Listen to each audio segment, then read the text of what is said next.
English clubs have combined to win the Champions League 15 times in the history. That's the exact same number Real Madrid has won themselves.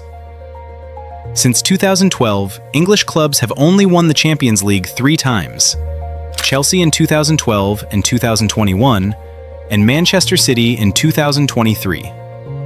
Despite the Premier League being widely considered the richest league with most star players, they still couldn't dominate the Champions League. Real Madrid alone has won it 6 times in that same stretch.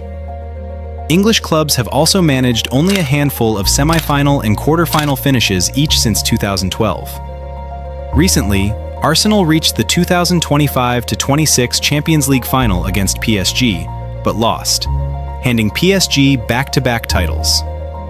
So what's actually going on? Why does the league everyone agrees is the strongest can't seem to win the one trophy that's supposed to prove it? The reason goes back further than most people realize. From 1985 to 1990, English clubs were completely banned from European competition due to the Heysel disaster. The disaster left 39 people dead and around 600 injured after Liverpool supporters charged at Juventus fans. That meant only the Spanish and Italian clubs kept playing. They kept winning, quietly building the experience on competing at that level. England didn't lose 5 seasons, they simply lost a 5-year head start. But that's not the only thing working against English clubs. England is one of the only major footballing nations that runs 2 separate domestic cup competitions every season: the FA Cup and the League Cup, stacked on top of a 38-game league. For most of this era, there's also been no mandated winter break. That means top Premier League clubs can play close to 60 matches in a season, compared to 50 or fewer in Spain and Italy.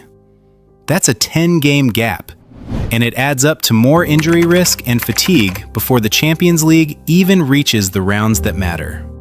But it's not just how many games English clubs play too, it's when they actually get to rest. Compare that to other leagues. Bayern Munich won 11 straight Bundesliga titles from 2012 to 2023, basically dominated the league almost entirely. During the 2025-26 season, Bayern had won the Bundesliga title with still 4 matches left to play, giving their best players rest throughout the season to stay fresh for the Champions League. PSG did the same thing in France. During the 2024-25 season, PSG had won the Ligue 1 title with still 6 matches left to play. They had plenty time to prepare for the Champions League. Looking at this year's final, PSG had already won Ligue 1 by May 13th, while Arsenal only secured the Premier League on May 19th. Clearly, PSG had the advantage. Luis Enrique used the advantage strategically, rotating freely all season and resting players like Marquinhos and Ousmane Dembélé whenever he needed to. When Arsenal walked into the Champions League final, they had 5 separate players who'd each started more than 30 Premier League matches. Some had already crossed 4,000 minutes across every competition. The Premier League is different from other leagues in another way too. It is widely considered the most exciting and the most unpredictable title race on the planet. If we take a look at the standings on the 2025-26 season, the gap between numerous clubs were small. A single lost game could shift the entire table. The Premier League is far more competitive than other leagues. Looking at the league ratings, the Premier League sits at the top with 91.8, a full 5 points ahead of Serie A in second. If we look deeper, England's second tier, the Championship, ranks 7th, ahead of Liga Portugal, Brazil's Serie A, and MLS. That shows just how competitive and skilled Premier League teams are, and why the title race is tougher than anywhere else. But English football have one thing in power: money. Premier League clubs can outspend almost anyone alive. But that's also part of the problem. Money buys players, but it doesn't buy chemistry.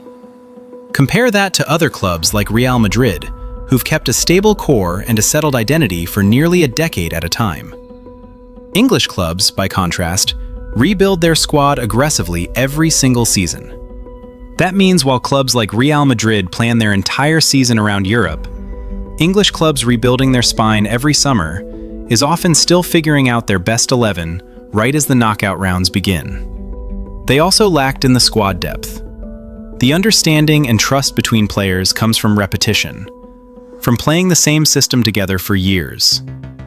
None of this means the Premier League isn't the best league on earth, but it's actually a proof that it is. It's simply too good, too competitive, and too physically brutal for its own clubs before the competition that mattered the most even begins. The trophy England keeps missing isn't proof the Premier League is overrated. It's the price of being the hardest league in the world to survive.